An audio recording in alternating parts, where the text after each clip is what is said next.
Assalamualaikum, salam sejahtera, salam madani, salam reformasi. Okey, apa khabar tuan-puan semua? Semoga berada dalam keadaan sihat, sejahtera, bahagia dan gembira hendaknya. Okey tuan-puan, berjumpa kita lagi dalam Arman Kebenaran, video ulasan saya kali ini. Okey, setelah sekian lama macam biasalah saya ni kadang-kadang saya buat video, kadang-kadang saya tak buat video, kadang saya buat live biasalah sebab apa, kita ada tugas lain, tugas hakiki lain yang perlu saya selesaikan, dan ada orang kata apa, yalah, bebanan tanggungan keluarga yang saya perlu uruskan. Jadi biasalah tu, ada masa terluang, okey, kalau ada masa keperluan itu mendesak untuk saya buat live, insya-Allah saya akan buat rakaman live ini. Okey tuan-puan, kepada korang yang masih baru dengan saya, yang masih belum subscribe, boleh subscribe channel saya, Arman Kebenaran, dan juga saya juga berada di Muka Buku, nama sama juga Arman Kebenaran, dan juga di TikTok. Begitu juga ada di X dan juga IG. Saya ada tapi saya tidak begitu aktif di X dan juga IG. Jadi saya banyak aktif di Muka Buku dan juga YouTube dan TikTok. Okey tuan-puan, sebelum kita pergi kepada tajuk, tajuk ni panas sikit, masih panas lagi. Hari ni hari Khamis, 9 hari bulan, dan baru sebentar tadi saya melihat jawapan daripada menteri yang terbabit. Kita apa, kejap lagi kita ulas. Sebelum itu, saya ingin mengucapkan tahniah dan syabas kepada orang kata apa, kira delegasi lah, delegasi pejuang, orang kata sumut, Global Sumut Flotilla, yang daripada Malaysia, anak Malaysia kita terutamanya, lebih kurang dalam berapa 32 orang yang telah berusaha untuk menjalankan misi kemanusiaan ke Gaza. Okey. Walaupun mereka telah disekat lebih kurang lagi beberapa batu nautika lebih kurang macam tu, tapi alhamdulillah mereka telah selamat, dibawa pulang oleh kerajaan Malaysia selepas 3 ke 4 hari berada di bumi Israel. Okey. Tuan-puan, apa-apa pun kita teruskan perjuangan, jangan jangan mengaku kalah, dan perjalanan perjuangan ini masih jauh tuan-puan, untuk kita ke arah orang kata apa, perjuangan kebebasan untuk Palestin, dan juga memperjuangkan demi keadilan sejagat, dan juga untuk kemanusiaan, untuk keadilan kemanusiaan. Okey, kita akan tetap teruskan. So kita doakan yang terbaik untuk sukarelawan pejuang kita ini tuan-puan, insya-Allah. Dan saya dari sini orang kata apa, yalah, saya tidak mampu untuk ke sana. Apa yang mampu saya buat ialah memperjuangkan melalui media sosial seadanya, sebaik mungkin, dan saya cuba untuk orang kata apa, mendoakan, saya mendoakan hari-hari supaya misi kemanusiaan ini berjaya, dan sekaligus pembebasan untuk Palestin itu berjaya akhirnya. Okey tuan-puan, balik kepada topik kita hari ini. Menteri mabuk. Menteri mabuk ni masalah tuan-puan. Ini memang masalah. Kan, jadi sebenarnya perkara ini telah kita perhatikan sejak 2 tahun lebih. Semulanya pentadbiran Perdana Menteri Datuk Seri Anwar Ibrahim dan Kerajaan Madani ini. Jadi memang kegusaran itu berlaku, terutama di kalangan kami penyokong kerajaan dan juga ahli parti. Walaupun menteri yang terbabit itu tidaklah datang melalui kata daripada parti kami maupun 3 coalition utama dalam Pakatan Harapan, akan tetapi memang dia menggusarkan dengan orang kata apa, yalah, itu adalah tabiat beliau dan sifat beliau, dan kita tidak menyalahkan beliau sebab itu adalah adat budaya beliau, sebab beliau memang ialah orang yang berasal daripada sebelah sana, belah Borneo, dan beliau bukan orang Islam pun, jadi kita tak ada masalah untuk itu. Walau bagaimanapun, apabila tabiat itu terbawa-bawa ke dalam majlis formal, dengan orang kata apa, cara beliau menguruskan dengan begitu tidak cermat sehingga melibatkan majlis formal kerajaan. Ini yang mencetuskan orang kata apa, kemarahan terutama kepada menyokong kerajaan, saya pun nak tergelak kan. Sebab apa sebenarnya geram tu sebenarnya. Takkan saya nak marah mengamuk kat dalam live ni kan. Tapi kadang-kadang rasa macam, yalah, kita kena buat sesuatu lah untuk hal ini. Apa-apa pun, yalah, kita, jadi pagi tadi saya dah beragak lah dah jadi menteri ini pasti akan kena jawab lah. Pasti akan ditubi di dalam parlimen. Jadi walaupun beliau telah menjawab persoalan itu beberapa hari lepas, dan juga beliau juga telah explain dalam medsos, telah mengeluarkan kenyataan bersama Motek, permohonan maaf dan sebagainya. Walau bagaimanapun, ya, bagi saya ini bukanlah satu perkara yang boleh kita buat main-main. Sebab perkara ini bukan sekali berlaku, tuan-puan. Okey, tuan-puan, jadi kita dengar dahulu. Sebelum itu kita tengok dahulu. Okey, ini adalah komen daripada Perdana Menteri kita, Datuk Seri Anwar Ibrahim, tentang isu ini. Jom kita lihat. Pada Datuk Seri Anwar Ibrahim memberi amaran keras kepada Menteri Pelancongan Seni dan Budaya Datuk Seri Tiong King Sing serta Kementerian Berkenaan agar memastikan kesilapan menghidangkan arak di acara rasmi kerajaan tidak berulang. Perdana Menteri berkata penjelasan kementerian itu bahawa minuman keras hanya dihidangkan selepas selesai acara rasmi adalah tidak wajar kerana dasar kerajaan secara tegas tidak membenarkan ia dihidangkan sama sekali. Dan Menteri berkata demikian di Kompleks Bunga Raya selepas menghantar pulang Perdana Menteri Pakistan Muhammad Shehbaz Sharif yang selesai mengadakan lawatan rasmi ke Malaysia. Dasar kerajaan tegas tidak membolehkan acara rasmi kerajaan menghidangkan arak. Satu. Keduanya, penjelasan Motek ialah bahawa ini setelah selesai acara rasmi, tapi tempat yang sama, majlis yang sama. Kami telah memberikan peringatan keras kepada menteri dan kementerian supaya tidak mengulangi kesilapan ini. Walaupun penjelasan itu adalah bahawa program berakhir, tetapi tidak wajar sama sekali. Okey, nampak? Tegas, tegas daripada Datuk Seri Anwar Ibrahim. So sekarang ni tuan-puan, pagi ni dalam sidang parlimen, sebentar tadi, ya, saya telah menonton, saya telah mendengar penjelasan daripada Menteri Pelancongan ini. Ya, saya nak sebut nama dia pun saya tak erti. Kan? Tong apa tah kan? Okey, tak apalah, korang tahu nama dia, korang boleh refer lah. Tapi saya sebut dia sebagai Menteri Pelancongan sahajalah. Jadi dia telah menjawab persoalan ini, dan persoalan ini telah ditanya oleh biasalah, sudah tentulah MP daripada Pembangkang akan menjadi orang pertama yang akan bertanyakan soalan ini. Dah agak dah. Tapi bagi saya tidak mempertahankan beliau, dan bagi saya soalan itu memang patut ditanya, dan saya menyokonglah soalan daripada pihak Pembangkang ni, daripada ahli Parlimen Dungun ini. Tapi saya tak adalah nak masuk PAS. Cumanya saya beritahu, saya memang sokong soalan ini, dan tekanan yang diberikan itu memang saya sokong. Ya? Jadi kita lihat apa jawapan dia. Tamburan mula dulu. Belakang kalau kita boleh, kita masuk. Tadi akhir sekali kita mula. Itulah kita daripada Tourism Malaysia penghujung bulan Julai ataupun awal bulan Ogos kita hantar surat. Memang itu ada terlibat sama karantina, kita bagi tahu. Itu angka keluar, kita cuma ada pameran saja. Tapi karantina kita masih continue lagi. Runding sama penggiat industri. Inilah pameran itu B2B kita mengadakan di WTC Kuala Lumpur. Kita bagi basuh faham lah. Kalau hulu Kita tak faham bahasa digunakan. Yang berhormat, Kita faham lah. kalau yang berhormat tak faham boleh keluar. Kita Bahasa Melayu pun tak faham. kita pameran di WTC Kuala Lumpur itu memang officially anjuran daripada Tourism Malaysia.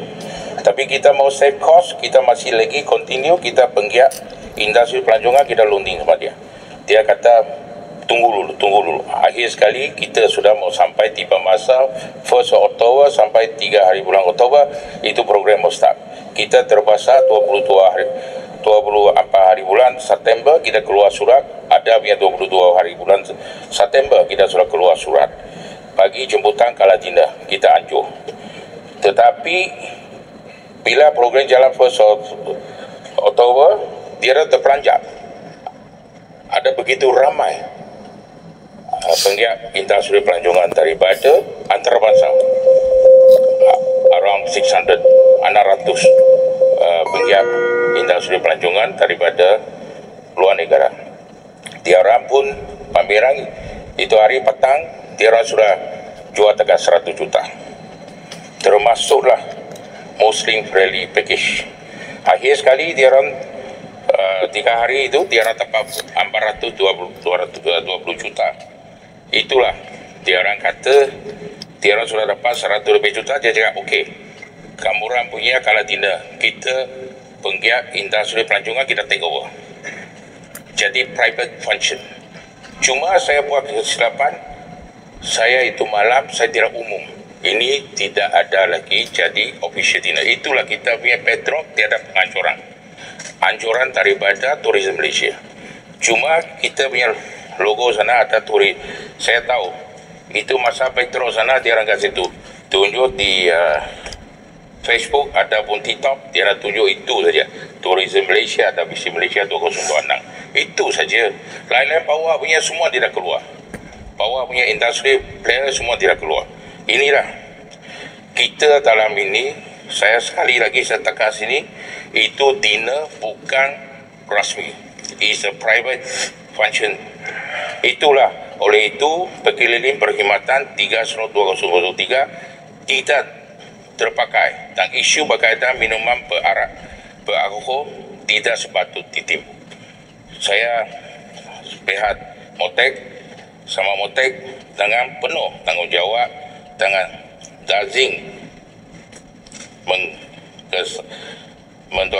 menggesali sebarang kekeliruan atau salah faham yang menimbulkan ketidakselaan dalam kalangan rakyat.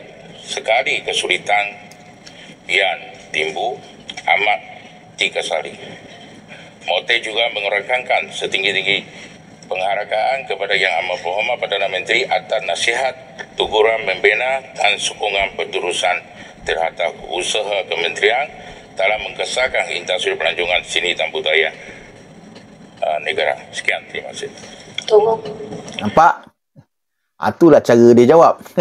Okeylah, dia baca tag. Korang bayangkan bagi saya ni, minta maaf tuan-puan jika menteri tengok live saya pun, tengok rakaman video saya ni pun, jangan marah. Ini hak saya sebagai rakyat, sebagai penyokong kerajaan Madani terutama yang dan juga sebagai ahli parti gabungan. Saya merasakan pertama sekali ialah kita teringat dahulu Datuk Seri Anwar Ibrahim pernah menyatakan bahawa kalau kita ni duduk Malaysia dan sudah pasti kita perlu fasih berbahasa Melayu. Perlu faham bahasa Melayu. Kerana apa? Bahasa Melayu itu adalah bangsa kebangsaan. Yang pertama, sebagai rakyat Malaysia, saya rasa peliklah jika kau dah hidup dekat Malaysia berpuluhan tahun dan kamu menjadi seorang ahli parlimen yang berurusan dengan rakyat. Kita faham rakyat, mungkin rakyat di tempat kamu itu, majoriti Melayu itu sedikit. Akan tetapi bahasa pengantaraan itu untuk kamu mengadakan urusan bersama dengan orang kata apa, pemerintah, pentadbir daripada pusat, kamu perlu menggunakan bahasa Melayu ataupun bahasa Inggeris. Ini kalau kita lihat bahasa Melayu berterabur, bahasa Inggeris pun bersepah. Bersepah bukan bersepah fasih, bersepah tunggal langgang. Sebutan pun berdengung. Saya tak pastilah sama ada menteri ni dalam keadaan separa sedar ke atau sedar, ataupun memang itu adalah orang kata apa, neutral keadaan beliau. Itu adalah keadaan beliau yang neutral, mana memang beliau tidak fasih berbahasa Melayu. Jadi saya rasa itu pun satu isu juga. Dan bagi saya sebagai rakyat, macam inilah kepada mereka yang bukan berbangsa Melayu, kan? Walaupun saya ni orang Pakatan Harapan tapi saya beritahu tolonglah perbaiki bahasa Melayu korang. Kalau tak payah jadi pemimpin lah, kalau tak payah jadi MP lah. Dan kepada pengundi ni saya nak pesan juga, korang selain daripada kriteria orang itu menepati kriteria yang korang nak, selain itu juga korang kena tengok lah, kan, dia ni boleh tak menjadi penyampai atau pengantara yang baik. daripada rakyat. Ni kadang-kadang maklumat tak sampai, inilah dia sebabnya. Tak sampai maklumat. Sebab bahasa Melayu kamu sendiri pun tengah langgang, bahasa Inggeris kamu pun tengah langgang, mudahnya kamu nak cakap bahasa apa ini? Kan? Ya, kita bukan nak menghina tuan-puan, tapi saya menegur sebab bahasa Melayu adalah bahasa pengantaraan. Dalam Malaysia, tuan-puan.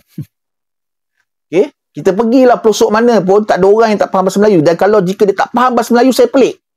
Lagilah kalau orang yang berumur lingkungan saya, 30, 40, 50, takkan kau tak sekolah kot. Kan, kalau seorang dua tak faham, mungkinlah kot. Kalau orang tua dah umur 100 tahun, 90 tahun ke, mungkinlah.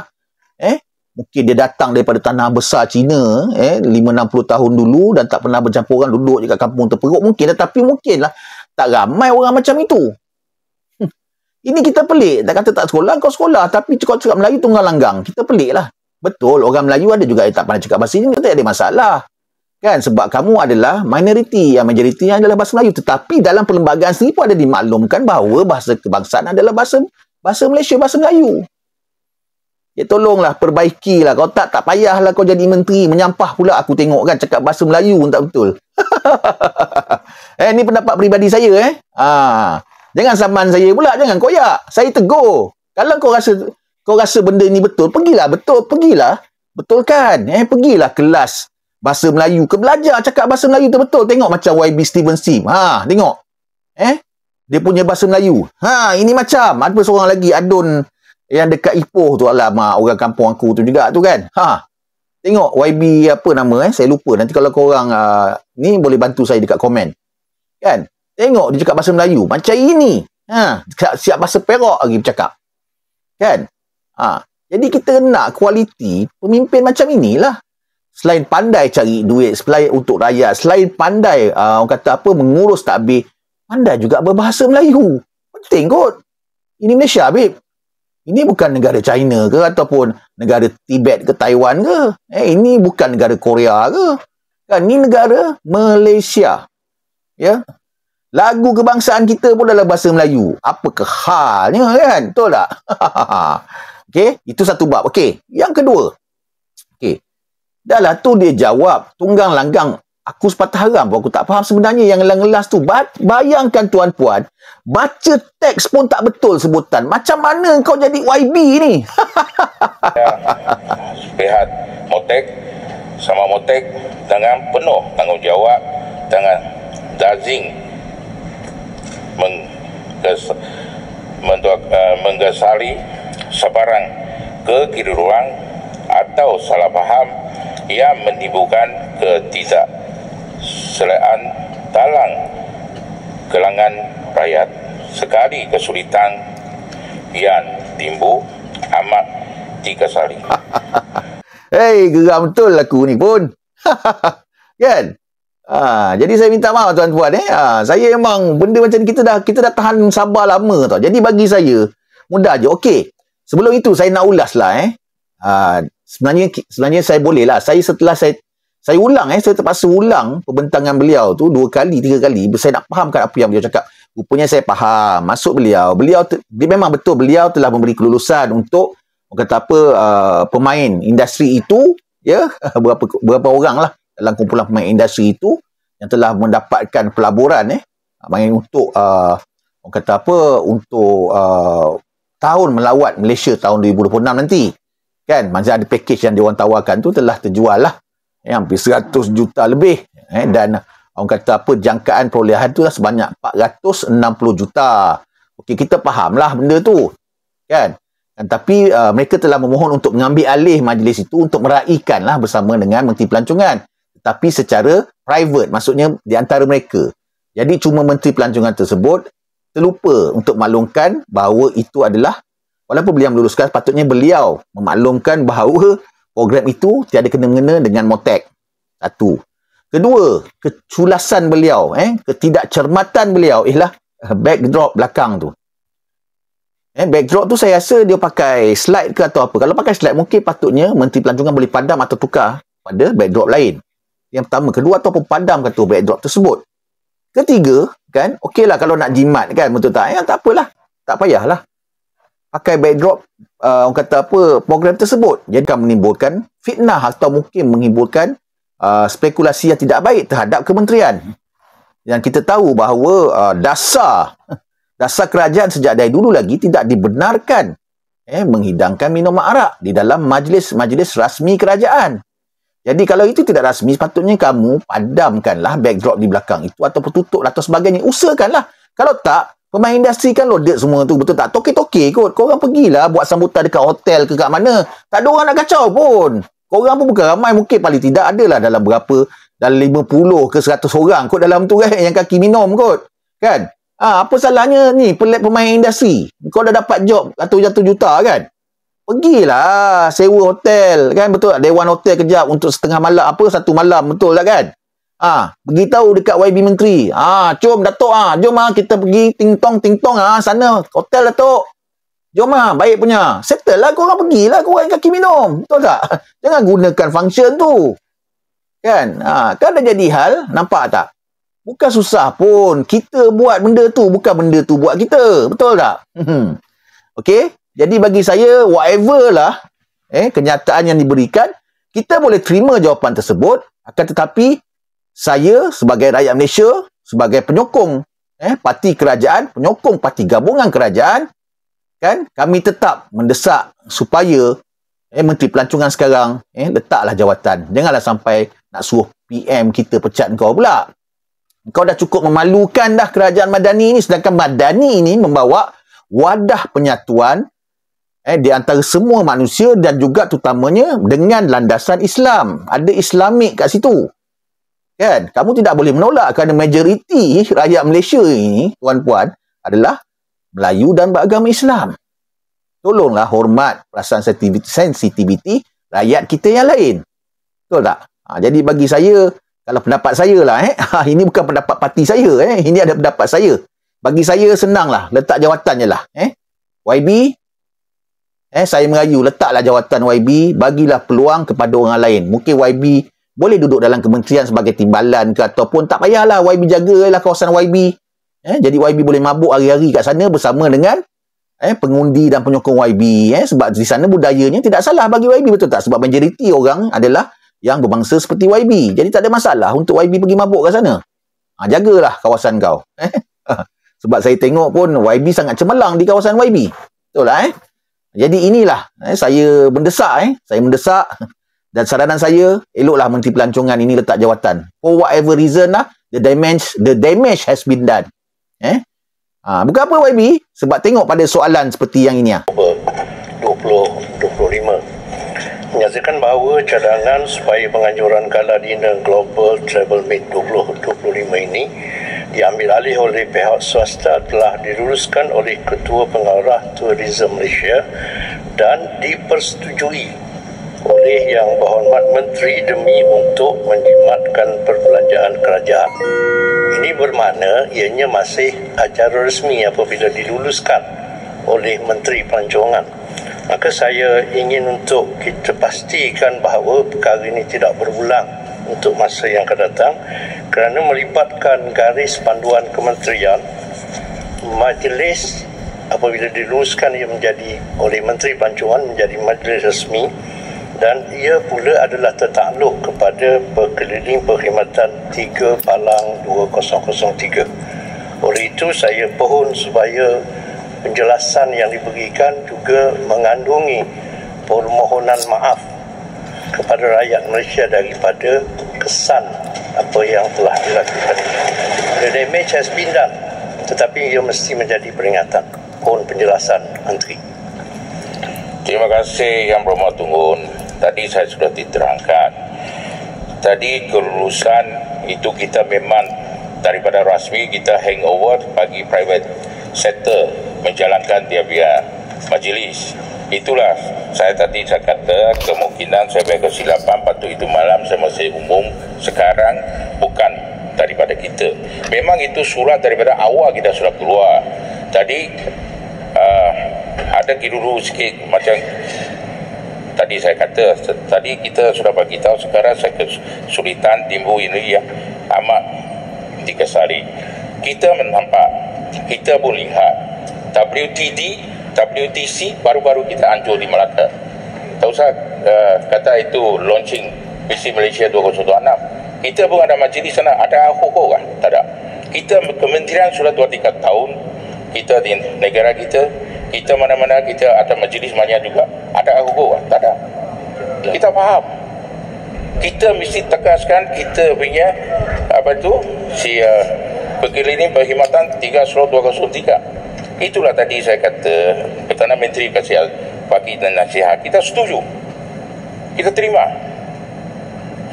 Saya kata janganlah kita ulang jadi politik kita macam tuduh macam kita menghinakan orang Islam. Kita tak hina. Kita dalam masa buat apa-apa anjuran. Nampak? Nampak? Pembangkang ni jangan bagi dia bola tanggung, guys. Jangan bagi dia bola tanggung, Bagi dia orang bola tanggung, dia orang akan pusing bola tu sampai mata bulat, mata hitam kita pun pusing, berpinau tengok bola tu. Jangan. Susah tuan-puan, faham maksud saya? Lubang tarik tu dah besar macam ini, kau nak tutup dengan sapu tangan, memang takkan dapatnya. Senangnya apa? Senangnya dah. Terus buang je lubang tarik tu. Gantikan dengan lubang lain, kambus balik, kena kambus. Kambus pakai tanah.